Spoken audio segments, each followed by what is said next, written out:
वैसे guys I hope you are doing well. I am Veer, welcome to Star Love family. तो कैसे हो दोस्तों, मैं आशा करता हूँ शानदार तरीके से आप लोग अपनी लाइफ को एंजॉय कर रहे हो, अपनी सेहत, फैमिली और पढ़ाई का ध्यान काफी अच्छे से रख रहे हो। ये देखिए कितनी शानदार बात यहाँ पर बोली गई है, ये प्रैक्टिकल भी है। आप लोगों ने भी कभी ना कभी ये फील की होगी, अगर लाइफ में आप लोग थोड़ा सा भी एक सही पोजीशन पर पहुंचे हैं। मान लीजिए आप लोग जब आप लोग स्कूल में थे या फिर ग्रेजुएशन में थे, आप लोग एक अच्छे तरीके से सीरियस नहीं रहते थे लाइफ को लेकर, पर लेकिन जैसे ही ग्रेजुएशन वगैरह कंप्लीट हुए, आप लोगों ने दुनियादारी देखी तो लाइफ को लेकर आप लोग सीरियस हो गए। पर लेकिन आज की डेट में भी जो आप लोगों से पास्ट में जो लोग कनेक्ट थे ना, उनका परसेप्शन आप लोगों को लेकर आज की डेट में भी ऐसा ही रहेगा जैसा पहले था, कि हाँ यार ये तो ऐसे ही था, मजे लेता रहता था, कॉलेज में भी स्कूल में भी, कभी पढ़ाई नहीं की है, अब क्या करेगा। पर लेकिन कंडीशन ये होती है कि आप जो है वो अपने आप को माहौल के हिसाब से चेंज कर रहे हैं, आप लोग जो है अपनी लाइफ में सीरियस हो रहे हैं। पर लेकिन जो दूसरे लोग हैं उनका परसेप्शन वही रहने वाला है, उनका परसेप्शन काफी लंबे समय तक वही रहने वाला है, जब तक आप लोग एक अच्छा मुकाम अचीव नहीं कर लेंगे। तो ये जो प्रोसीजर होता है ना, जब आप लोग अपने आप को चेंज कर रहे होते हैं, तो इस तरीके के लोग जो आप लोगों के लिए शब्द बोलते हैं, उनसे आप लोग डिस्टेंस बनाकर रखिए, वरना वो आप लोगों के माइंड पर एक अलग तरीके का इंपैक्ट डालेंगे। उनसे दूर रहिए थोड़ा सा और अपनी लाइफ में आप लोग आगे बढ़ते रहिए, क्योंकि वो उनकी प्रॉब्लम है। अगर आप लोग इवॉल्व हो रहे हैं, आगे बढ़ रहे हैं अपनी लाइफ को लेकर, तो वो नहीं समझ पा रहे हैं, तो ये उनकी प्रॉब्लम है, ना कि आपकी प्रॉब्लम है। आप लोगों को पूरा फोकस अपना विजन क्या है उसको लेकर पर्टिकुलर आप लोगों का पूरा फोकस होना चाहिए, क्योंकि उनका जो विजन है वो आप लोगों के पुराने स्टैंड को देखकर अपना विजन बनाए हुए हैं। तो ये आप लोग अगर अच्छे तरीके से आगे बढ़ना चाहते हैं, तो इस तरीके के लोगों से आप लोगों को थोड़ी सी डिस्टेंस बनानी पड़ेगी, क्योंकि उनका नजरिया आज की डेट में भी ऐसा ही है आप लोगों के लिए, जैसा उनका स्कूल या फिर कॉलेज में हुआ करता था। और ये आप लोगों ने प्रैक्टिकली फील की होगी। किस किस ने ये चीजें फील की हैं, नीचे कमेंट बॉक्स में आप लोग अपना एक्सपीरियंस बता सकते हैं। कोविड-19 के केसेस के ऊपर एक हल्की सी नजर यहां पर डाल लेते हैं। टोटल मिलाकर 2,40,42,705 केस ऑल ओवर वर्ल्ड में अब तक आप लोगों को देखने को मिल रहे हैं। 8,22,499 लोगों की अब तक जान जा चुकी है। इसी के साथ में 1,65,91,354 लोग यहां से रिकवर कर चुके हैं। टॉप पर चल रहा है यूएसए, दूसरे नंबर पर ब्राजील, तीसरे नंबर पर इंडिया। पर लेकिन अगर नंबर ऑफ केसेस के बारे में बात करें तो टॉप पर चल रहा है इंडिया, दूसरे नंबर पर ब्राजील और तीसरे नंबर पर यूएसए। तो ये इस तरीके से पैटर्न यहां पर देखने को मिलेगा। 4 लाख ओनली आगे रह गए यहां पर ब्राजील। अगर इसी तरीके से आगे चलते रहे तो इस महीने के ये जो नेक्स्ट महीना होगा उसमें जल्दी ही हम लोग ब्राजील को क्रॉस कर लेंगे। कल जो हमारी कंट्री में केस आए 66,873 केस देखने को आप लोगों को मिले, 1,000 लोगों की जान चली गई और 64,151 लोग जो है जो रिकवर यहां से हुए। कल सबसे ज्यादा केस जो हमारी कंट्री में राज्य है उसमें देखने को मिले, पहले नंबर पर देखने को मिले महाराष्ट्र में और दूसरे नंबर पर देखने को मिले आंध्र प्रदेश में। तो ये एक ओवरव्यू है। आइए अब आर्टिकल्स के ऊपर नजर डालते हैं, कौन से आर्टिकल हम लोग को डिस्कस करने हैं। अगर आप लोगों को लगता है ये लेक्चर आप लोगों के लिए इंपॉर्टेंट है, इसकी पीडीएफ आप लोगों को चाहिए तो टेलीग्राम ज्वाइन कर लीजिए। सारी पीडीएफ एक जगह आप लोगों को इकट्ठी मिल जाती है, ठीक है। ये लिंक है स्टडी लवर वीर टेलीग्राम पर, और ये लोगो आप लोगों को देखने को मिल जाएगा। कई सारे ग्रुप बना रखे हैं यहाँ पर इस एसएलवी के नाम से, आप लोग उनको ज्वाइन मत कीजिएगा, क्योंकि उसमें से मेरा कोई भी ग्रुप नहीं है। ये जो ग्रुप है ये आप लोगों के सामने है, ये ओनली ग्रुप है जिसमें यहाँ पर चीजें मैं आप लोगों को प्रोवाइड कराता हूँ, ठीक है। आइए आर्टिकल्स देखते हैं, इंपॉर्टेंट आर्टिकल है, एक एक कर यहाँ पर नजर डालते हैं। सबसे पहला जो सबसे इंपॉर्टेंट आर्टिकल आज के डेट में आप लोगों को देखने को मिलेगा, वो यहाँ पर बात की जा रही है आर्टिकल में आईएसआईएस के बारे में, ठीक है। Islamic state Iraq and Syria के बारे में आप लोगों ने सुना होगा, तो ये वाला आर्टिकल हम लोग डिटेल में काफी देखेंगे। ये वाला आर्टिकल बात कर रहा है इनजस्टिस के बारे में, तो इसके ऊपर भी हम लोग यहाँ पर नजर डालेंगे।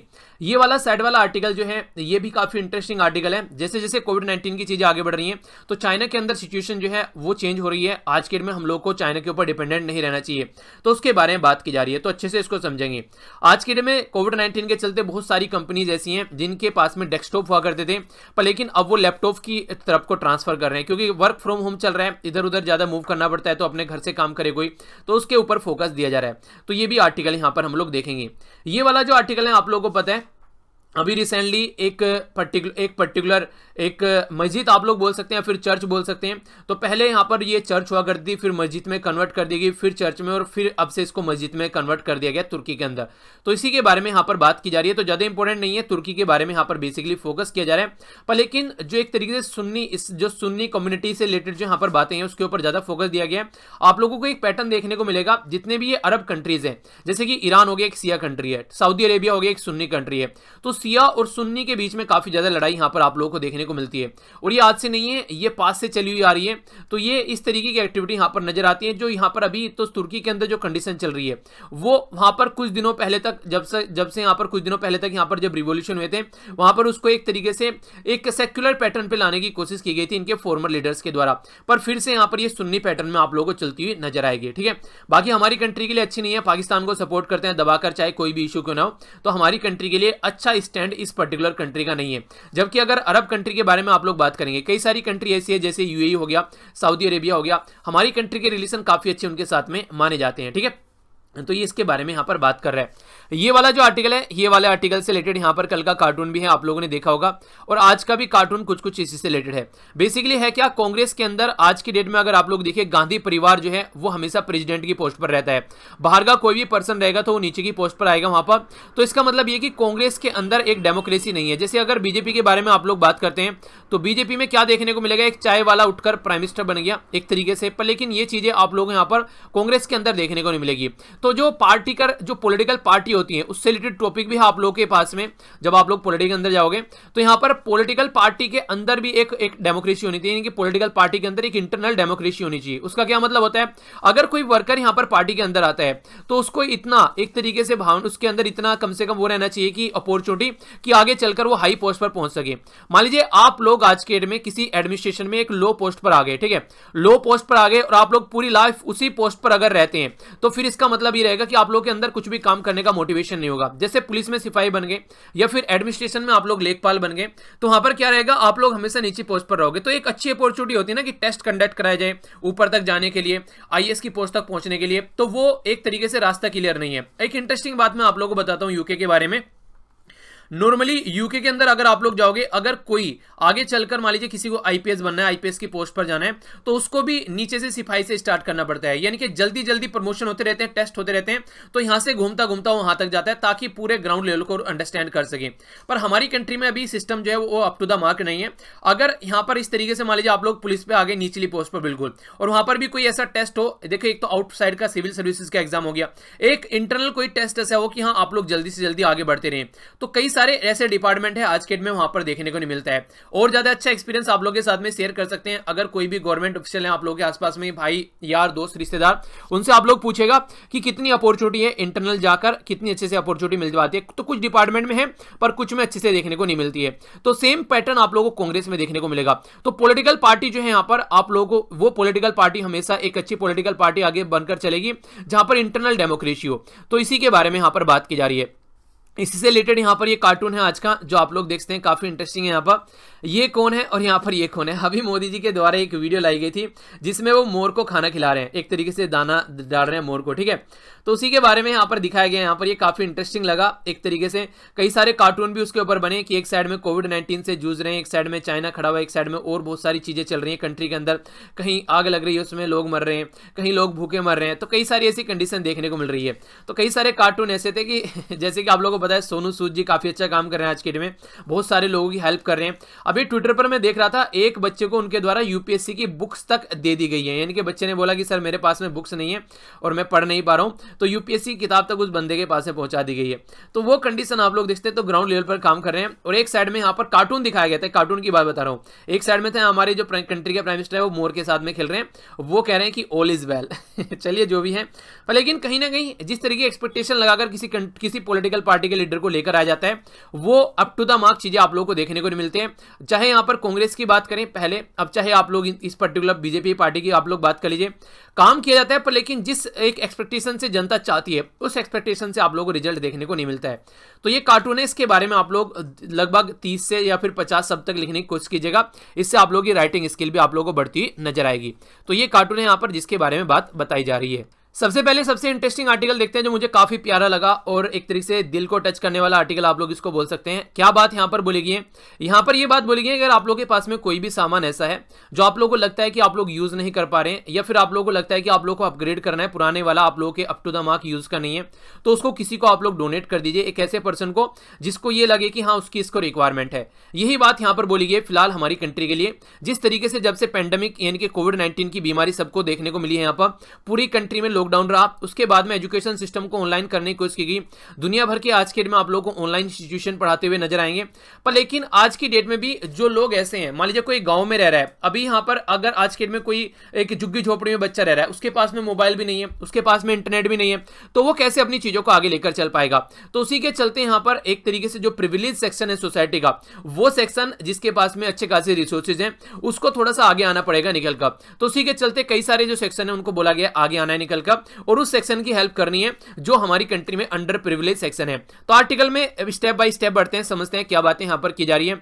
यहां पर यह बोला गया कोविड-19 के चलते जो बहुत सारी कंपनी है उनमें डेस्कटॉप यूज किया करते थे पहले, आज की डेट में वो डेस्कटॉप यूज करके सारी कंपनी जो है वो मैक्सिमम लैपटॉप पर ट्रांसफर हो गई है। रीजन क्या है? रीजन ये है आज के डेट में कई सारे जो उनके वर्कर हैं उनको लैपटॉप बांटे गए ताकि वो घर से अपना काम कर सके। कंपनी के अंदर डेस्कटॉप रहते थे, तो आज के डेट में एक ऐसा माहौल बन गया है कि आने वाले टाइम में वर्क फ्रॉम होम भी एक अच्छा खासा साधन हो गया, जैसे कि फॉरेन कंट्रीज में आप लोगों को देखने को मिलता है। ऐसा कोई फिक्स नहीं है कि उनको वहां पर जाकर बैठना ही है, वो काम की प्रोडक्टिव पर ज्यादा फोकस देते हैं एज कंपेयर टू कि ऑफिस में आकर बैठना है। हमारी कंट्री में क्या रहता है कि ऑफिस में आकर बैठो, प्रोडक्टिविटी बाद में देख लेंगे, पर लेकिन बाहर कंट्री में क्या रहता है कि वो ऑफिस का भी माहौल ऐसा रखता है जैसे घर का माहौल है, और वो एक तरीके से यार दोस्तों की तरह मिलकर काम करते हैं। खासकर अगर मैं बात करूं गूगल के बारे में और फेसबुक के बारे में, गूगल ऑफिस गया था तब मैंने देखा था वहां पर कितनी शानदार तरीके के इन्वायरमेंट देखने को मिलते हैं, क्योंकि जब भी यूट्यूब की मीटिंग होती है तो गूगल ऑफिस बुलाते हैं वहां पर वो, तो बिल्कुल एक अच्छा माहौल रहता है वहां पर। एक तरीके से मतलब ऐसा एक बोले कि एक ऐसा कि एक तरीके से जैसे आप लोग फील करें कि जैसे आप लोग बोलो कि एक स्टडी रूम है, आप लोग का रूम में जाकर बोले कि पढ़ाई करने का मन कर गया,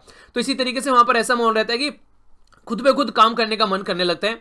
एक लीडरशिप की क्वालिटी निकल कर आती है, एक दूसरे के साथ में कंपटीशन अच्छा खासा देखने को मिलता है, तो वो वाला माहौल यहां पर देखने को मिलता है। तो बेस्ट प्रोडक्ट देने की कोशिश की जाती है, इसीलिए कहीं ना कहीं जो गूगल है आज के डेट में टॉप पर चल रही है अपना जो वर्क एथिक है और वर्क इन्वायरमेंट को लेकर। तो वही बातें यहां पर समझाने की कोशिश की जा रही है कि कोविड-19 के चलते लोगों ने घर से काम करना स्टार्ट कर दिया, जिसके चलते सिचुएशन जो है वो अभी फिलहाल डेस्कटॉप से लैपटॉप की ओर ट्रांसफर होने लगे हैं। तो कंपनी जो है, इंडस्ट्री जो है वो लैपटॉप की ओर मूव कर रही है, उनके जो इंप्लॉय है वो फ्लेक्सिबिलिटी के साथ में अपना काम कर सकें, कहीं से भी कहीं पर भी वो धरती पर क्यों ना हो अपना एक तरीके से वो प्रोवाइड करा सकें जो भी उनका काम होता है। जैसे कि मैं कहीं पर भी क्यों ना हो पर लेक्चर आप लोगों तक पहुंच जाता है, जैसे कभी मान लीजिए सिटी में हूं या कभी गांव में हूं, कभी कहीं पर हूं, तो लेक्चर आप लोगों तक पहुंच जाता है, क्योंकि मेरा भी एक तरीके से ऐसा ही है कि हाँ लैपटॉप से काम करना है तो कहीं पर भी बैठकर काम कर सकता हूं। बस थोड़ी सी जो प्रॉब्लम रहती है वो रहती है इंटरनेट की अपलोडिंग की, बाकी सारा काम अच्छे से चलता रहता है। लार्ज टेक्नोलॉजी जो कंपनी है वो बिगेस्ट यूजर थी डेस्कटॉप की, अब वो डेस्कटॉप यूज नहीं कर रही है। 2/3 उनका जो वर्क होता था वो डेस्कटॉप पे होता था पेंडेमिक से पहले, पर लेकिन फिलहाल आज के डेट में ये बोला गया कि ऑलरेडी बहुत सारी कंपनी जो है वो डेस्कटॉप को छोड़कर लैपटॉप पर शिफ्ट हो चुकी है, और बहुत सारी ऐसा करने के लिए अग्रसर हैं, ऐसा करने वाली है आने वाले टाइम में। तो फर्स्ट नेशनल जब लॉकडाउन लगा हमारी कंट्री में, उस टाइम पर टेंस ऑफ थाउजेंड्स लैपटॉप खरीदे गए और कंपनी के द्वारा डिस्ट्रीब्यूट किए गए अपने इंप्लॉय को, ताकि वो अपने घर से ही बैठकर काम कर सके। तो ये काफी अच्छी बात आप लोग यहां पर बोल सकते हैं कि इसके चलते जो उनके डेस्कटॉप है वो आने वाले टाइम में हो सकता है कि अब यूज न हो या फिर बहुत कम यूज हो। तो एक मैसिव शिफ्ट यहां पर देखने को मिला, काफी बड़ा शिफ्ट आप लोग बोल सकते हैं। तो क्या इससे डेस्कटॉप जो है उनकी डेथ हो जाएगी? क्या डेस्कटॉप आगे आने वाले टाइम में यूज नहीं किए जाएंगे? तो ये ऐसा देखिए नहीं है, ठीक है, ऐसा नहीं है। डेस्कटॉप भी यूज किए जाएंगे आने वाले टाइम में, क्योंकि डेस्कटॉप वैरायटी ऑफ रीजन की वजह से यूज किए जाते हैं। सबसे पहले तो यहां पर एक तरीके से ये क्लाइंट मैंडेट के हिसाब से अगर ग्राहक जनादेश के बारे में बात करें, हार्डवेयर सिस्टम डिपेंडेंसी के बारे में, यानी कि एक तरीके से इसका जो हार्डवेयर सिस्टम रहता है वो लैपटॉप से काफी डिफरेंट है। सिक्योरिटी एक तरीके से कंसिडरेशन के पॉइंट ऑफ से भी अच्छा माना जाता है। सेल्फ लाइफ जो डेस्कटॉप की है वो काफी लंबी रहती है, लो मेंटेनेंस देखने को मिलता है डेस्कटॉप में एज कंपेयर टू लैपटॉप, और उसी के साथ में लार्ज डिस्प्ले रहता है, जिससे कि आंखों पर इसका जो इंपैक्ट है वो काफी कम पड़ता है और लंबे समय तक आप लोग बैठकर इसके ऊपर काम कर सकते हैं। तो ये सारी चीजें रहती हैं, पर फिर भी रिक्वायरमेंट जैसे देखता जाए, फ्लेक्सिबिलिटी जो होनी चाहिए, लैपटॉप को कहीं पर भी उठाओ, बैग में डालो और चल दो और वहां पर जाकर अपना काम करो, वो वाली फ्लेक्सिबिलिटी आप लोग को डेस्कटॉप में देखने को नहीं मिल पाती है, जिसके चलते प्रॉब्लम देखने को मिल रही है। तो इसी के चलते ये बोला गया कि आज की डेट में जो लैपटॉप है और खासकर जैसे डेस्कटॉप है, आज के डेट में जो डेस्कटॉप यूज करना स्टार्ट करें लैपटॉप को लैपटॉप यूज करना स्टार्ट करें डेस्कटॉप को छोड़कर, तो एक तरीके से वहां पर क्या होगा, उस पर्टिकुलर जो डेस्कटॉप है उसको कहीं और यूज किया जा सकता है। तो उसी के बारे में यहां पर बताया गया है। तो एक्सीलरेटेड जैसे शिफ्ट करें लैपटॉप और other device smart mobile devices पे, तो उस टाइम पर हम लोग को जो रिमेनिंग जो चीजें हमारे पास में उनको हमको डोनेट कर देना चाहिए। डोनेट इन द सेंस कहां पर, ये आप लोग समझिएगा, थोड़ा सा इंपॉर्टेंट है यहां पर ये। जैसे कि बहुत सारे स्कूल ऐसे हैं गांव में जिनके पास में बिल्कुल भी ये सारी चीजें अवेलेबल नहीं है, तो वहां पर हम लोग ये सारे जो भी कंपनीज हैं या फिर जो भी गवर्नमेंट ऑफिसर हैं, वहां पर जो भी ये आज की डेट में डेस्कटॉप हुआ करते थे वो इन स्कूल में आप लोग पहुंचा सकते हैं, ताकि एक जो डिजिटल लिटरेसी है वो लोगों तक पहुंचाई जा सके, एजुकेशन ऑनलाइन लोगों तक पहुंचाई जा सके। जो सबसे बड़ी प्रॉब्लम आज के डेट में देखने को मिल रही है वो ये है कि जिनके पास में पैसा है वो सारी फैसिलिटी अपने बच्चों को प्रोवाइड करा रहे हैं, उनके पास में लैपटॉप भी है, डेस्कटॉप भी है, इंटरनेट भी है, मोबाइल फोन भी है, टैबलेट भी है, एक अच्छा एसी का रूम भी है, सारी टेबल चेयर कुर्सी सब कुछ उनको मिल रहा है। पर लेकिन जो बच्चे ऐसे हैं जिनके, जो मान लीजिए रिक्शा वाले के बच्चे हैं, झुग्गी झोपड़ी वाले के बच्चे हैं, उनके बारे में एक बार सोचिए उनकी लाइफ कैसे चल रही है। तो कम से कम स्कूल में तो उनको चीजें मिलनी स्टार्ट हुए, बाकी चीजें बाद में देखी जाएगी। तो इस तरीके से डोनेट करने की बात की जा रही है, ताकि एक तरीके से हम लोग एक स्टेप अच्छा लेकर चल सकें। जो डिजिटल डिवाइड आज के डेट में सोसाइटी में देखने को मिल रहा है, एक साइड में भारत नजर आता है और एक साइड में इंडिया। भारत है कि इंटरनेट के साथ में कनेक्ट है, सॉरी इंडिया है इंटरनेट के साथ में कनेक्ट है, ऑनलाइन चीजें खरीद रहे हैं, सारा काम ऑनलाइन चल रहा है। एक साइड में भारत है जो गांव में बसता है, जैसे कि पहले बोला गया कि हमारा भारत जो है वो गांव में बसता है, उनके पास में इतनी फैसिलिटी नहीं है, या फिर झुग्गी झोपड़ी के जो लोग हैं, या फिर रिक्शा वाला हो गया, या फिर जो डेली वेज अर्नर हो गए, अपनी जैसे तैसे दुनियादारी चलाते हैं, आज काम किया तो खाना मिलेगा, कल अगर काम नहीं किया तो खाना नहीं मिलेगा, तो उसके ऊपर फोकस देना पड़ेगा। हमारी जो नेशनल एजुकेशन पॉलिसी अभी नई आई है हमारी कंट्री में निकल कर, वो भी इसी चीजों के बारे में बात करती है कि जो आज की डेट में आप लोग देखिए, एक तो इक्विटी आप लोगों को लानी पड़ेगी, निष्पक्षता आप लोगों को लानी पड़ेगी, एक तरीके से क्वालिटी लानी पड़ेगी, और रीच होना चाहिए एजुकेशन का, तभी एक बड़ा वरदान साबित होगा, वरना आज की डेट में जो एजुकेशन पॉलिसी है वो भी कोई ज्यादा फायदा पहुंचा नहीं पाएगी। अच्छा, एजुकेशन पॉलिसी अभी 2020 की आप लोगों को देखने को मिली, इससे पहली एजुकेशन पॉलिसी हमारी कंट्री में किस किस ईयर में आई है जरा वो तो बताइए, क्योंकि एजुकेशन पॉलिसी के ऊपर एक कंप्लीट वीडियो बना रखी है मैंने कॉम्प्रिहेंसिव डिटेल में, जो कि सारी चीजें आप लोगों को बताती है, तो उसी के बारे में आप लोगों से क्वेश्चन भी है तो बताइएगा जरूर। पर लेकिन ऐसा नहीं है कि यहाँ पर अलादीन का चिराग घिसेंगे और सारी चीजें हो जाएगी, सबको मिलकर काम करना पड़ेगा। यहां पर मल्टीपल गवर्नमेंट डिपार्टमेंट को काम करना पड़ेगा, इंडस्ट्रियल बॉडीज को काम करना पड़ेगा, कॉर्पोरेट हाउस जो कंपनीज है उनको काम करना पड़ेगा, नॉन गवर्नमेंटल जो ऑर्गेनाइजेशन है उनको काम करना पड़ेगा, तो सारे लोग साथ में आएंगे तभी ये चीजें पॉसिबल हो पाएंगी। कंपनी कैसे काम कर सकती है? कॉर्पोरेट सोशल रेस्पॉन्सिबिलिटी रहती है, यानी कि जिस पर्टिकुलर रीजन में कंपनी रहती है वहां पर उनकी एक रेस्पॉन्सिबिलिटी रहती है, उसके हिसाब से काम कर सकते हैं, तो ये काफी इंपॉर्टेंट है। इसी के साथ में अगर हम लोग आगे बात करते हैं यहां पर, इस तरीके से आप लोग समझिए, जैसे कि अगर हम लोग इस तरीके से चाहते हैं कि ई वेस्ट ज्यादा जनरेट ना हो, आज के दिन में आप लोग टूटा फूटा मोबाइल इधर उधर फेंक देते हैं, अपना जरा सी देर में एक नया मोबाइल लेकर आते हैं, अगर आप लोगों की फैमिली कंडीशन थोड़ी सी अच्छी है, पर लेकिन सोचिए अगर वो मोबाइल थोड़ा सा उसमें सुधार कर उसको पैसा लगाकर, एक मान लीजिए कोई ऐसा है कि 10,000 का मोबाइल है, अब उसमें 500 700 या 1000 रुपये लगाकर उस मोबाइल में जो प्रॉब्लम है वो ठीक हो जाए और किसी गरीब पर्सन को मोबाइल दे दिया जाए, तो इससे आप लोग ये समझिए कि वो ई वेस्ट होने से बच जाएगा, तो ये भी काफी अच्छी बात आप लोग देखते हैं। वरना जो डिजिटल हमारी कंट्री का एक टारगेट है कि डिजिटल इंडिया हम लोग को बनाना है, वो डिजिटल इंडिया ऐसा का ऐसा ही रह जाएगा, हम लोग डिजिटल इंडिया नहीं बना पाएंगे। डिजिटल इंडिया क्या है? डिजिटल इंडिया 9 पिलर पर काम करने का काम करता है, इसके बारे में आप लोग हल्का सा एक ओवरव्यू ले सकते हैं। डिजिटल इंडिया के बारे में लिखने के लिए आया जाए तो ब्रॉडबैंड हाईवे के बारे में बात की जाती है, यूनिवर्सल एक्सेस फोन के बारे में बात की जाती है, सबके पास में फोन होगा तभी तो इंटरनेट यूज कर पाएंगे। पब्लिक इंटरनेट एक्सेस प्रोग्राम के बारे में बात की जाती है, ई गवर्नेंस रिफॉर्म के बारे में बात की जाती है, इसी के साथ में ई क्रांति इलेक्ट्रॉनिक्स डिलीवरी के बारे में बात की जाती है। नेक्स्ट यहां पर बात की जाती है इलेक्ट्रॉनिक मैन्युफैक्चरिंग आईटी जॉब के बारे में, इंफॉर्मेशन फॉर ऑल और अर्ली हार्वेस्ट प्रोग्राम, यानी कि जल्दी से जल्दी इनको यूज किया जाए। तो ये सारे 9 पिलर है जिसके चलते डिजिटल इंडिया को हम लोग अपनी कंट्री में इंप्लीमेंट कर सकते हैं, तो इंपॉर्टेंट है, इसके बारे में आप लोग आइडिया रखेगा। कई बार आप लोगों से क्वेश्चन भी बन जाते हैं डिजिटल इंडिया के बारे में आप लोग क्या समझते हैं, तो ये 9 पिलर के इर्द गिर्द आप लोग अपना आंसर लिख सकते हैं, ठीक है। तो आइए अब आगे बढ़ते हैं। नेक्स्ट यहाँ पर आप लोगों के सामने ये आर्टिकल है, ये बात करें इस्लामिक स्टेट के बारे में। इस्लामिक स्टेट क्या है यहाँ पर, ये इनका मानना ये है कि आज के डेट में जो वर्ल्ड जो है वो चेंज हो रहा है, वो कहीं ना कहीं इस्लाम जो है वो खतरे में है, और इस्लाम को खतरे में बताकर ये लोग क्या करते हैं, ये अपनी रोटियां सेकते हैं, यहाँ पर अपनी टेरिटरी एक तरीके से कंट्रोल करने की कोशिश करते हैं, लोगों को इस्लाम के नाम पर, इनके धर्म के नाम पर इन्फ्लुएंस करते हैं और फिर उनसे उल्टी सीधी हरकतें कराते हैं। पर लेकिन पास्ट में अभी रिसेंटली यहाँ पर इस्लामिक स्टेट का जो एक तरीके से इनका चिट्टा था वो खुल गया जनता के सामने। बहुत सारे ऐसे लोग थे जिन्होंने धर्म के नाम पर जाकर इनको ज्वाइन किया, पर फिर जब अंदर की कंडीशन देखी तो फिर वहां पे उन्होंने देखा कि यहां पर एक तरीके से जानवर से भी बदतर जिंदगी ये लोग यहां पर जी रहे हैं, किस तरीके की कंडीशन देखने को मिल रही है, तो फिर वो वहां से जान बचाकर भागे और आज के दिन में बहुत सारे लोगों को गाइड कर रहे हैं कि यहाँ पर ये सारी चीजें सही नहीं है। पर लेकिन आज की डेट में फिर से एक ब्रीडिंग ग्राउंड बन सकता है, यानी कि आप लोग देख सकते हैं जहां पानी भरा होता है सर्दियों में, बरसात में, वहां मच्छर पनप जाते हैं। वही कंडीशन आप लोगों को देखने को मिलेगी जहां पॉलिटिकल इनस्टेबिलिटी रहती है, यानी कि वो कंट्री जिस कंट्री में पॉलिटिकल स्टेबिलिटी नहीं है, यानी कि कोई पॉलिटिकल पार्टी पावर में ठीक ठाक से नहीं है और वहां पर लड़ रही है आपस में, वहां पर क्या होता है, वहां पर इस्लामिक स्टेट के पनपने के चांसेस काफी ज्यादा हो जाते हैं। तो कौन सी ऐसी कंट्री है, तो उनके बारे में अभी यहां पर हम लोग जानेंगे। सबसे पहले तो यहां पर यह बात जा रही है कि जो यूएन का काउंटर टेररिज्म चीफ स्टेटमेंट है उनके द्वारा यहां पर अभी बात बोली गई, सिक्योरिटी काउंसिल के चलते यहां पर बोला गया कि इस्लामिक स्टेट जो है जो वेस्ट एशिया के अंदर, अफ्रीका के अंदर और एल्सवेयर, ये सीरियस वार्निंग हो सकता है कंट्री के लिए, खासकर उनके लिए जहां पर स्टेबिलिटी आप लोगों को देखने को नहीं मिल रही है। 2 साल पहले यहां पर सुन्नी जिहादिस्ट ग्रुप को डिफीट कर दिया गया था, डिक्लेयर कर दिया गया था। मोर देन 10,000 जो आईएस फाइटर हैं तो वो आज के डेट में भी एक्टिव है, फिर भी इसके बाद भी सीरिया और इराक के अंदर में। तो पहले आप लोग सीरिया और इराक को देखिए, ताकि आप लोग लोकेशन को कनेक्ट कर सकें। तो ये होगी अपनी प्यारी कंट्री, ठीक है। यहां पर ये हो गया इराक और ये हो गया सीरिया, तो इसी के नाम पर इसको IS यानी कि Iraq and Syria Islamic state के नाम से आप लोग इसको जानते हैं। तो देखिए होता क्या है बेसिकली, जैसे मान लीजिए वहां पर इनको मारकर भगाया गया जो वेस्टर्न वर्ल्ड की फोर्स है उनके द्वारा, पर लेकिन आज के डेट में कई सारे ऐसे एरिया हैं जो इनके लिए जैसे पानी भर जाए तो मच्छर पनप जाते हैं। जैसे अफगानिस्तान के बारे में बात करें, तालिबान जो है वो पैर पसारे हुए है, आधे में गवर्नमेंट आधे में तालिबान, और यूएसए इलेक्शन के चलते वहां से बाहर निकलने की कोशिश कर रहे हैं। तो आने वाले टाइम में एक ब्रीडिंग ग्राउंड बन सकते हैं यहाँ पर ये तालिबान के लिए, जिसके चलते काफी लार्ज स्केल पर प्रॉब्लम झेलनी पड़ सकती है। तो यहाँ पर एक तरीके से आज के डेट में अगर देखें रिलीजियस जो माइनॉरिटी है वो खतरे में रहती है, जहां पर भी यहाँ पर इस तरीके की एक्टिविटी रहती है, क्योंकि वो दूसरी कम्युनिटी को यहाँ पर बसने नहीं देते हैं। ये कंडीशन आप लोगों को देखने को मिलेगी।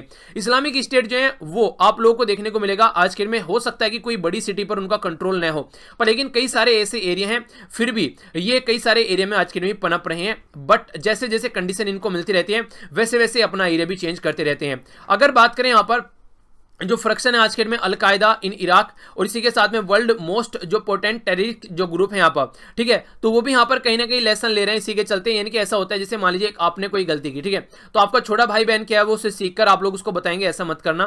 तो टेररिस्ट ग्रुप भी कहीं ना कहीं इस तरीके का फायदा उठाने की कोशिश करते हैं एक दूसरी गलतियों से, कि हाँ उन्होंने क्या किया जो हम लोग न करें। इसी के साथ में जो लॉस्ट टेरिटरी है IS की, ठीक है, वहां से जहां से छोड़कर जा चुके हैं, फिर भी आज के डेट में पता है क्या कर रहे हैं। देखिए एक तो होता है कि सामने मान लीजिए फोर्स है उसके साथ में फेस टू फेस जाकर लड़ाई करना। अब इन्होंने वो फेस टू फेस लड़ाई करने वाली हालांकि पहले भी नहीं करते थे, पर अब इन्होंने और भी कम कर दी है।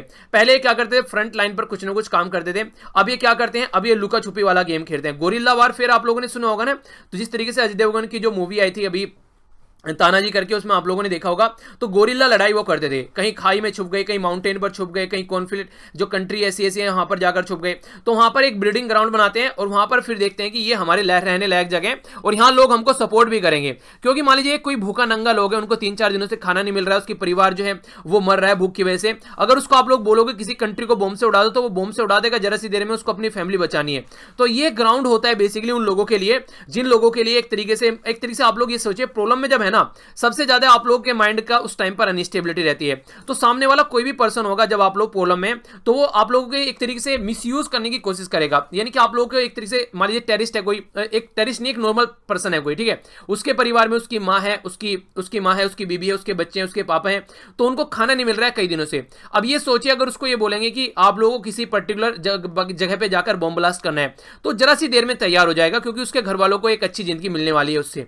तो दूसरों के बारे में नहीं सोचेगा, वो बस अपनी फैमिली के बारे में सोचेगा, और यही एक ग्राउंड होता है। तो लाइफ में हमेशा कभी भी कोई प्रॉब्लम होना आप लोगों के सामने, कोशिश करो किसी को भी आप लोग शेयर मत करो। इससे क्या होता है कि वो आप लोगों की प्रॉब्लम का गलत तरीके से फायदा उठाने की कोशिश करेगा। सेम फंडा यहां पर ISI के अंदर आप लोगों को देखने को मिलता है, जो कि इस तरीके से कंडीशन निकल कर आती है। तो सबसे पहले आप लोग क्या करना है, अपने आप को स्टेबल रखना है। तो कंट्री अगर स्टेबल रहेगी, जैसे कि अगर आप लोग स्टेबल हैं, ठीक है, आप लोग सोचिए कि अपनी प्रॉब्लम का सॉल्यूशन अपने आप निकालना है, तो इसी तरीके से अगर कंट्री स्टेबल रहेगी, पॉलिटिकल पावर वहां पर रहेगी, तो फिर वहां पर चीजें जो है उस तरीके की कंडीशन नहीं बन पाएगी। जैसे सीरिया के बारे में आप लोगों से बात करूं, तो बशर अल असद जो यहां पर गवर्नमेंट है, वो हालांकि सिविल वॉर जीत चुकी है, पर फिर भी कंट्री जो है वो डिवाइड हो रखी है आज के डेट में। एक साइड में आप लोगों को अलग ग्रुप देखने को मिलेंगे, दूसरी साइड में अलग ग्रुप देखने को मिलेंगे, और कुछ एरिया ऐसे यहां पर जैसे कि इदलिब प्रोविंस के बारे में बात करें, जहां पर जिहादिस्ट जो एक तरीके से इनके साथ में लड़ने वाले ग्रुप हैं वो अपना कब्जा जमाए हुए हैं। जैसे मैं सीरिया के बारे में आप लोगों से बात कर रहा हूं, तो ये हो गया इदलिब, तो इदलिब हो गया, अलेप्पो हो गया, इनके बारे में आप लोगों ने कई बार सुना होगा, बॉम्ब ब्लास्ट यहां पर होते रहते थे। तो आज के दिन में भी सीरियन गवर्नमेंट की फोर्स जो है वो रेड वाले एरिया में है। ISIL की बात करेंगे तो यहां पर आप लोगों को ये ब्लैक वाला रीजन देखने को मिलेगा। कुर्द कम्युनिटी जो है वो अलग तरीके से अपनी कंट्री बनाने की कोशिश कर रही है। रिबेल फोर्स आप लोगों को यहां पर देखने को मिलेगी। Turkish and the rebel force दूसरे वाली यहां पर जो ब्लू वाली है ये आप लोगों को यहां पर देखने को मिलेगी। ऑक्युपाइड टेरिटरी, तो कहने का मतलब ये कंट्री जो है अकेली ये इतने एरिया में डिवाइड हो रखी है कि यहां पर आकर कोई भी यहां पर इस कंट्री में और भी ज्यादा यहां पर अनस्टेबिलिटी ला सकता है जरा सी देर में। जैसे कि अभी बात करें कुर्दिस्तान के बारे में आप लोगों से बात करता हूं। एक कुर्दिस्तान यहां पर ये कुर्द कम्युनिटी है, वो एक कुर्दिस्तान बनाना चाहते हैं, अपनी अलग कंट्री बनाना चाहते हैं। तो अलग कंट्री बनेगी कहां से, जैसे तुर्की हो गया, तुर्की में से यहां पर इन्होंने ये वाला पोर्शन निकाल लिया, ठीक है। इसी के साथ में सीरिया हो गया, सीरिया में से भी इनका थोड़ा थोड़ा पोर्शन निकालने की कोशिश करते हैं। इराक में से इनके द्वारा ये वाला पोर्शन निकाल लिया, ईरान में से इनके द्वारा ये वाला पोर्शन निकाल लिया, और अर्मीनिया से भी थोड़ा बहुत पोर्शन यहां पर निकल कर आ जाता है। तो इस तरीके से कुर्दिस्तान बनाना चाहते हैं, पर लेकिन तुर्की जो है वो यहां पर एक तरीके से इनको अपोज करता है, क्योंकि उसकी कंट्री की स्टेबिलिटी स्टेबिलिटी की बात आती है भैया यहाँ पर, तो कैसे इसको अलाउ करेगा, तो ये सिचुएशन एक अलग रहती है। तो इसकी वजह से भी इस पर्टिकुलर एरिया में काफी ज्यादा अनस्टेबिलिटी रहती है, तो जिसके चलते बोला जा रहा है कि ये एक ब्रीडिंग ग्राउंड है, यानी कि यहाँ पर आसानी से इस तरीके के जो लड़ाके हैं वो आकर अपना एक एरिया कैप्चर कर सकते हैं। तो इसके चलते सोचना पड़ेगा, तो कंट्री जितना ज्यादा डिवाइड होगी उतना ही ज्यादा यहाँ पर ये लोग अपना पैर पसारेंगे। बात करूं यहाँ पर कुर्द रिबेल के बारे में, डिक्लेयर कर दी गई है ऑटोनॉमी की, हाँ ये हमारा रीजन हो गया। जो कुर्द के बारे में मैंने भी आप लोगों से बात की। इराक के बारे में अगर बात करते हैं तो प्रोटेस्ट और इंस्टेबिलिटी के चलते फाइनली एक गवर्नमेंट आ गई है, पर लेकिन इराक में वो गवर्नमेंट तो आ गई है, पर वो गवर्नमेंट जो है वो कहीं ना कहीं यूएसए और ईरान के बीच में जूझती रहेगी, क्योंकि प्राइम मिनिस्टर जो है यहाँ पर जिनका नाम है मुस्तफा अल कदहमी, ठीक है। तो ये जो है एक तरीके से अभी आज के में एक साइड में यूएसए हो गया, एक साइड में ईरान हो गया, और ईरान के जो पर्टिकुलर लीडर थे, आर्मी के जो लीडर थे, उनकी अभी जान गई थी यहाँ पर इराक के अंदर में। तो इराक की बहुत सारे जो लोग हैं वो ईरान को सपोर्ट करते हैं और कुछ लोग जो है यूएसए को सपोर्ट करते हैं। तो इस तरीके से एक कहीं ना कहीं जो आज के में एक ग्राउंड बन गया है यहाँ पर भी कि कोई स्टेबिलिटी यहाँ पर ज्यादा नहीं रह पाएगी, क्योंकि पड़ोस में हो गया ईरान और वैसे होगी फोर्स के हिसाब से देखिए यूएसए पावरफुल कंट्री के चलते, तो वाशिंगटन और तेहरान के बीच एक बैटल ग्राउंड जो बना हुआ है, महाभारत जहां चल रहा है यूएसए और ईरान के बीच में, वो इराक के अंदर चल रहा है। तो ये भी एक काफी बड़ी कंडीशन यहां पर देखने को मिलती है, जिसकी वजह से ये ज्यादा स्टेबल नहीं हो पा रहा है। तो इसी के चलते अच्छा ग्राउंड बन सकता है आईएस के लिए आने वाले टाइम पे। तो ये तो हो गया इस पर्टिकुलर रीजन की बात मैंने कर ली आप लोगों से, जो कि यहां पर ये वाला रीजन आप लोग देखते हैं, ये वाला रीजन। अब यहां पर बात करेंगे अफ्रीका कॉन्टिनेंट के बारे में। अफ्रीका कॉन्टिनेंट में बहुत सारी कंट्री ऐसी है, जैसे माली के बारे में बात की जा रही है, ठीक है, माली हो गया, अभी बहुत सारी और भी कंट्री जैसे यहां पर ये हो गया, ठीक है, और भी कई सारी कंट्री जैसे अभी आप लोग यहां पर देखने को मिलेगा लीबिया हो गया, ठीक है, लीबिया आप लोग यहां पर देखते हैं, लीबिया आप लोग एक मिनट रुकिए, इसमें देखिएगा, ये यहाँ पर ऊपर देखिए, ये वाला हो गया यहाँ पर लीबिया, ठीक है, इधर हो गया अल्जीरिया, इजिप्ट, तुनीशिया। तो ये सारी कंट्री, जब भी आप लोगों में किसी कंट्री का नाम देता हूँ ना, आप लोगों का मैप बेस्ड अगर क्वेश्चन आप लोग कवर करना है तो एक कंट्री का नाम दे देते, इसका मतलब है कि 2-4 जगह और आप लोगों को जाकर देखनी है, तभी आप लोग उससे फायदा उठा पाएंगे, ठीक है। तो अफ्रीका के अंदर भी कई सारी ऐसी कंट्री आज के में जो प्रॉब्लम फेस करी, जैसे लीबिया जो है वहां पर आप लोगों को देखने को मिलेगा सीज फायर अभी देखने को मिली, काफी लंबे समय से कॉन्फ्लिक्ट चल रहा था, तो लीबियन कॉन्फ्लिक्ट जो है, इसी के साथ में यहाँ पर माली और बुर्किना फासो आप लोगों को देखने को मिलेगा, जिहादिस्ट ग्रुप है अपना रोल प्ले करते हैं, तो काफी ज्यादा कैओस देखने को मिलता है कई सारी एरिया में, ठीक है, जो ब्रीडिंग ग्राउंड बन जाता है मिलिटेंसी के लिए। तो इसी के चलते ऑल ओवर वर्ल्ड में जो कंट्री हैं, अगर वो स्टेबिलिटी चाहती है तो सबको मिलकर काम करना पड़ेगा। और आज की डेट में जो रीजनल लेवल पर भी आप लोग अगर मिलकर काम नहीं करेंगे, अगर फेल हो जाएंगे, तो ये समझना पड़ेगा कि तैयार रहिए एक और इस्लामिक स्टेट पनपने के लिए, फिर आप लोग उसको रोक नहीं पाएंगे। यानी कि अगर ये चीजें आप लोगों ने अभी रोक ली तो सही है, आगे फिर आप लोग इनको रोकते रह जाएंगे, पर इनको कभी आप लोग रोक नहीं पाएंगे। तो वो कंडीशन आप लोग को देखने को मिलेगी। अभी आप लोगों के ऊपर डिपेंड करता है कि आप लोग इसको कैसे लेकर चलते हैं, ठीक है। तो ये था पूरा आर्टिकल, आई होप कि आप लोगों ने समझा होगा अच्छे से। आइए अब आगे बढ़ता हूं। नेक्स्ट जो आर्टिकल है यहाँ पर, ये भी एक इंपॉर्टेंट आर्टिकल आप लोग बोल सकते हैं, आने वाले टाइम के पॉइंट ऑफ से एक अच्छे तरीके की चीजें देखी जा रही हैं। आज की डेट में देखिए क्या होता था, चाइना सबसे बड़ा मैन्युफैक्चरिंग हब था ऑल ओवर वर्ल्ड में। चाइना के अंदर सारी कंट्री की जितनी बड़ी बड़ी कंपनी है, चाहे एप्पल की बात करिए, चाहे जो भी कंपनी आप लोग लें, वो अपना मैन्युफैक्चरिंग एक हब बनाती थी, यानी कि वहां से डिवाइस मैन्युफैक्चर करती थी। कई डिवाइस पर आप लोगों ने देखा होगा, अगर आप लोग कुछ खरीद कर लेकर आते हैं, उस पर लिखा होता है मेड इन चाइना, तो इसका मतलब ये कि चाइना के अंदर बनाई गई है उस कंपनी के द्वारा, ठीक है।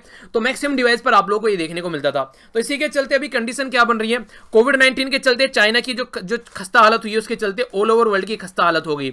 एक टाइम ऐसा था कि यूएसए को अगर जुकाम हो जाए, यूएसए को अगर छींक आ जाए तो पूरी वर्ल्ड की इकोनॉमी को जुकाम हो जाता था। अब वो कंडीशन चाइना के बारे में आप लोग बोल सकते हैं, चाइना को कोरोना हो गया तो पूरी कंट्री की जो जान आफत में आ गई, क्योंकि सारी कंट्री का मैन्युफैक्चरिंग हब जो था वो चाइना बन चुका था।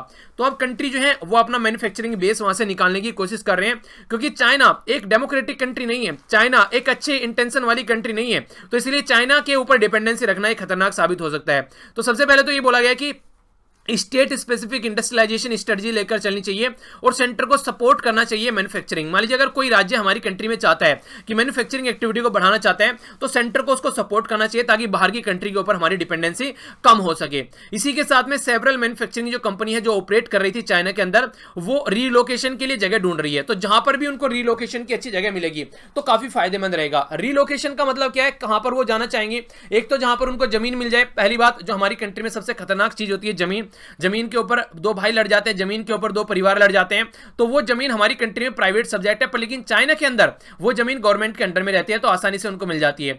दूसरी चीज है चीप लेबर, यानी कि सस्ती जो एक तरीके से लेबर, वो यहां पर हमारी कंट्री में बड़ी आसानी से मिल जाती है।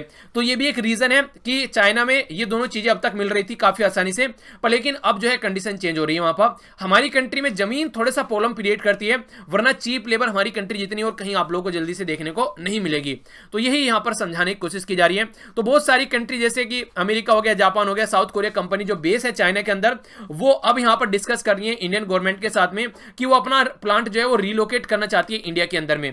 तो अब देखने वाली कंडीशन ये कि हमारी कंट्री कितने अच्छे से उनको सपोर्ट प्रोवाइड करा पाती है अपने प्लांट को रिलोकेट करने में। और वो प्लांट कहीं के भी हो सकते हैं, हो सकता है कपड़े, जूते या फिर मोबाइल के हो। तो इस तरीके से हमारी कंट्री में एक सस्ता एक तरीके से अगर मैन्युफैक्चरिंग हब बनता है तो हमारी कंट्री में अच्छे से सप्लाई हो सकेगी और ज़्यादा प्रॉब्लम हम लोगों को फेस करनी नहीं पड़ेगी। कंपनी जो है वो एक्सपेक्ट कर रही है कि चाइना से एग्जिट कर दी जाए। ये 3 प्राइमरी रीजन यहाँ पर बोले जा रहे हैं। पहला तो चाइना के ऊपर डिपेंडेंट रहना ये सही नहीं है, ठीक है। बिजनेस स्ट्रेटजी के पॉइंट ऑफ व्यू से आप लोगों ने देखा होगा कि सारे अंडे जो है वो एक बास्केट में नहीं रखने चाहिए। अगर बास्केट टूट जाए तो फिर क्या होगा, तो वही बातें यहाँ पर बोली गई है। तो इसलिए अगर आप लोगों के पास में कुछ पैसे पड़े हैं 1000-1200 और आप कहीं जाना है बाहर, तो कोशिश कीजिए कि अलग अलग पॉकेट में अपने पैसे रखिए, क्योंकि हो सकता है कि एक पॉकेट कट जाए तो कम से कम अपने घर तो वापस आ सको। तो वही बातें समझाने की कोशिश की जा रही है। चाइनीज जो डोमिनेशन है यहाँ पर सप्लाई इसेंशियल इंडस्ट्रियल गुड्स के ऊपर, वो भी खतरनाक है, क्योंकि चाइना के साथ में अगर झड़प हो जाती है तो चाइना सप्लाई करने से मना कर देगा। तो इस तरीके से अपनी कंट्री के ऊपर यहाँ पर डिपेंडेंसी रखनी चाहिए। ग्रोइंग रिस्क अनसर्टेनिटी, जैसे चाइना के साथ में भी यूएसए की ट्रेड वॉर चल रही थी और भी कई सारी कंट्री के साथ में चाइना के बॉर्डर इश्यूज रहते हैं, तो चाइना एक कॉन्फ्लिक्ट जोन में जीता है। तो एक तरीके से अगर इसके ऊपर डिपेंडेंसी रहेगी तो जरा सी देर में चाइना ने पलटी मार दी तो यहां पर ये कंट्री जो है वो प्रॉब्लम में आ जाएगी। जैसे अगर बात करूं यहां पर दवाई से रिलेटेड जो एपीआईज होती हैं, एपीआई की चलिए फुल फॉर्म बताइए आप लोग, ठीक है, एपीआई बोलते हैं इनको।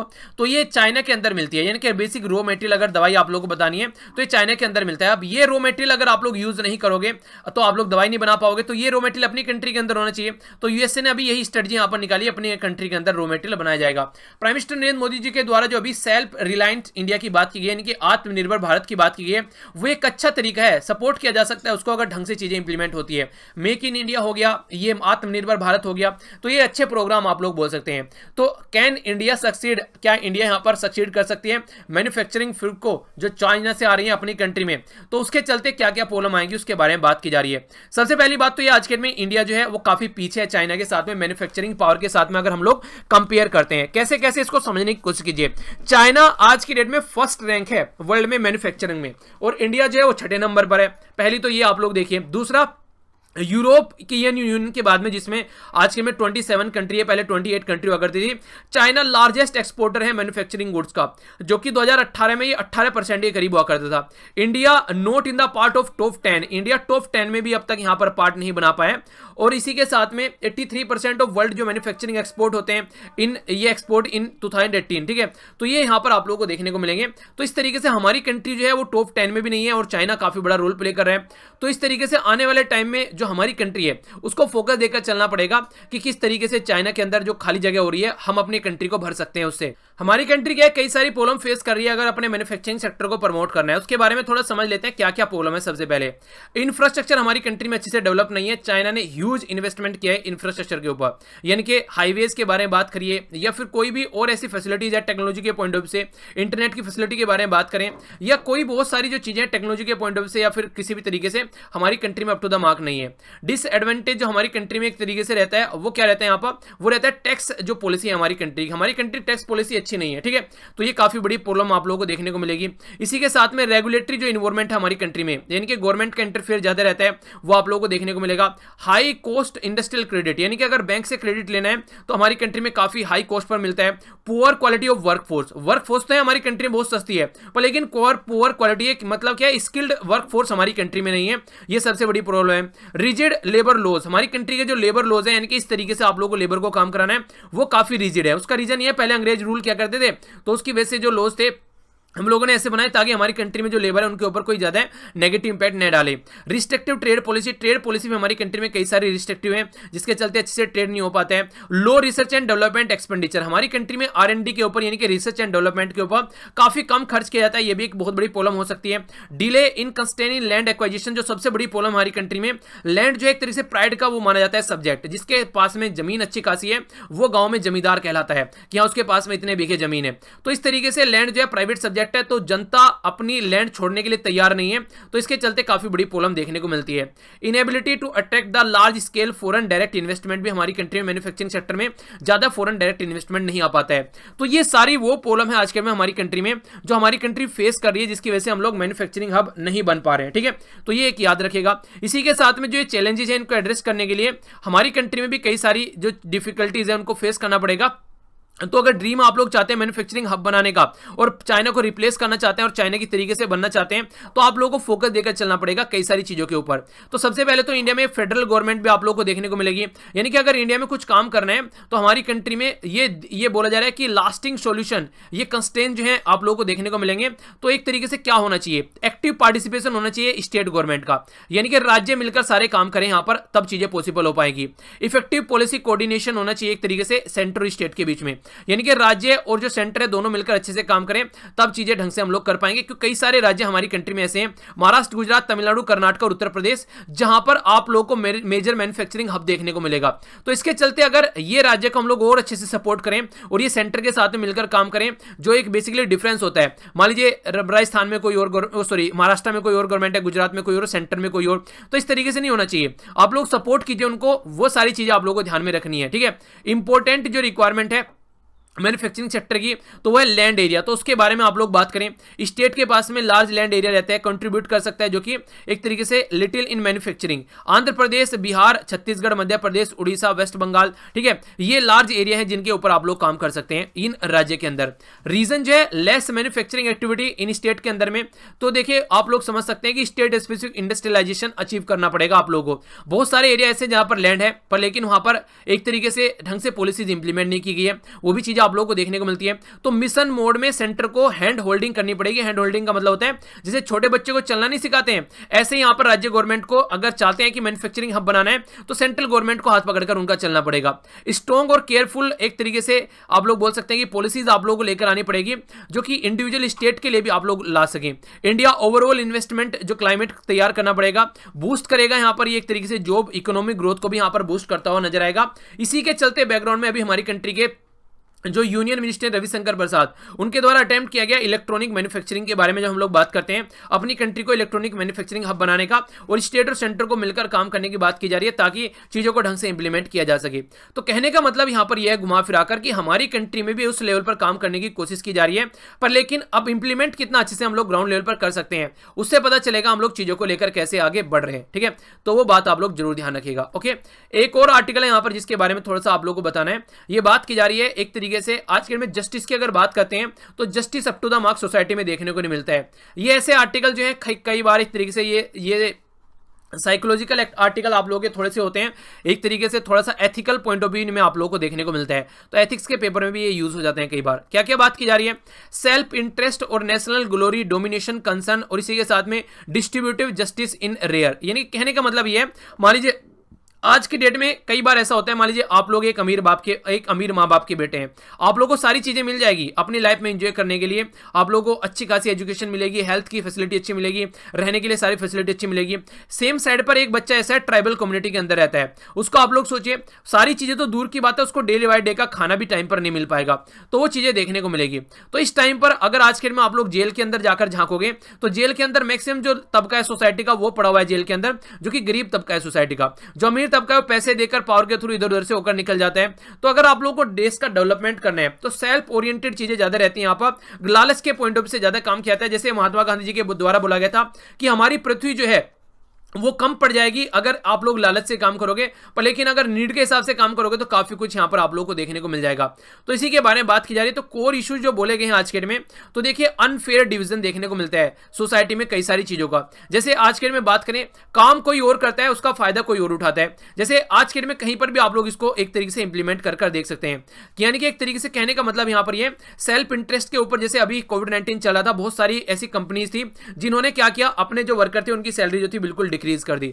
तो इससे क्या होता है, उससे वो अपना कम से कम जो एक तरीके से प्रॉफिट है या फिर एक तरीके से जो बर्डन है वो मेंटेन रख पाते हैं। तो ये कंडीशन देखने को मिलेगी। अब सामने वाले का घर कैसे चलेगा उसके बारे में नहीं सोचा है, तो ये एक अलग माहौल यहां पर सामने निकल कर आता है। तो इस तरीके से यही सारी बातें यहां पर बताने की कोशिश की गई है। कि शेयरिंग बेनिफिट और बर्डन होना चाहिए, जिसके ऊपर एक तरीके से ये शेयर होना चाहिए, चाहे बेनिफिट की बात करें, फायदे की, चाहे नुकसान की बात करें।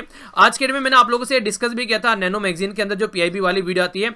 आज की डेट में अगर एक मोटे मोटे तौर पर आप लोग देखोगे ना, को हमारी कंट्री में 10% जो पॉपुलेशन है उसके पास में 55% के करीब आप लोगों के रिसोर्सेज देखने को मिलेंगे।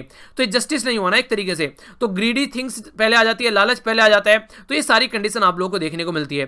तो इसी के बारे में बेसिकली बताई गई है, ज्यादा इंपॉर्टेंट नहीं है बेसिकली, पर फिर भी एक बोला गया कि सोसाइटी में इक्वलिटी होनी चाहिए, तभी हम लोग सोसाइटी को एक अच्छी सोसाइटी, एक इगैलिटेरियन सोसाइटी आप लोग बना पाओगे, वरना ये प्रॉब्लम आप लोगों को देखने को मिलेगी, सोसाइटी में डिवीजन रहेगा। अब हमारी आजादी जो हुई थी, अगर आप लोग एक तरीके से मोटे मोटे तौर पर लगा के चलें तो 70 साल से ज्यादा हो चुके हैं, पर फिर भी हम लोग इन चीजों के ऊपर बातें कर रहे हैं, तो कहीं ना कहीं कोई तो प्रॉब्लम है ना, तो वो प्रॉब्लम हम लोग को सुधारनी पड़ेगी, तभी जाकर सोसाइटी सुधरेगी हमारी। एक और बात इंपॉर्टेंट बोली, आप लोगों ने मूवी देखी होगी, अभी यहाँ पर सुपर 30 मूवी आई थी, उसमें बोलता है राजा का बेटा ही राजा बनेगा, तो उस चीजों से भी यहाँ पर जो राइटर है उनको थोड़ा सा फ्रेज है, बोल रहे हैं कि जो हकदार है उसको राजा बनना चाहिए, जो मेहनत करता है, यानी कि ऐसे नहीं कि पैदा हो गए तो सारी चीजें आप लोगों को मिल जाएगी, नहीं, एक तरीके से टैलेंट और वर्क हार्ड भी कोई चीज होनी चाहिए। जैसे यूएसए में आप लोग जाओगे, वहां पर जाति, कास्ट, धर्म, ये सारी चीजों से ऊपर उठ के काम किया जाता है, वहां पर टैलेंट देखा जाता है पर्सन के अंदर, चाहे आप लोग किसी भी कास्ट के क्यों ना हो, तो वो चीजें आप लोगों को समझनी पड़ेगी। पर लेकिन जो सोसाइटी है उसमें deep material, culture, knowledge related inequality आप लोगों को ज्यादा नजर आएगी, तो इन इनइक्वालिटी से ऊपर उठिए, थोड़ा सा देखिए, काफी कुछ आप लोगों को अच्छा भी नजर आएगा। तो ये बातें यहां पर समझाने की कोशिश की गई है, ठीक है। तो इतना टोटल आज का डिस्कशन, आई होप कि आप लोगों ने इसको अच्छे से एंजॉय किया होगा। एक तो आप लोगों का मैप बेस्ड क्वेश्चन जो है वो नहीं मिल रहा है आप लोगों को, वो जल्दी ही मैं स्टार्ट करूंगा, इसके ऊपर थोड़ा सा आप लोग टाइम दीजिए मुझे, क्योंकि कई सारे चेंज मुझे लेकर आने हैं 1 तारीख से। 1 तारीख से मैं सोच रहा हूँ कई सारे चेंज आप लोग की इस वीडियो के अंदर लेकर आऊँ। एक टाइमिंग को लेकर भी इशू चल रहा है, वो भी आप लोगों का चेंज हो जाएगा यहाँ पर। तो 1 तारीख से आप लोगों को काफी कुछ प्रोडक्टिव यहाँ पर देखने को मिलने वाला है, ठीक है। देखते हैं उसमें क्या क्या चेंज ला सकते हैं, बाकी आप लोगों से सजेशन भी लूंगा मैं, जो भी आप लोग सजेशन दे सकते हैं, ताकि जल्दी से उनको इंप्लीमेंट कर 1 तारीख से चीजों को थोड़ा सा डिटेल में लेकर चला जा सके, ठीक है। तो मिलता हूं नेक्स्ट लेक्चर में, बड़ों को नमस्ते, छोटों को प्यार, छोटी सी लाइफ एंजॉय करा, तब तक के लिए जय हिंद।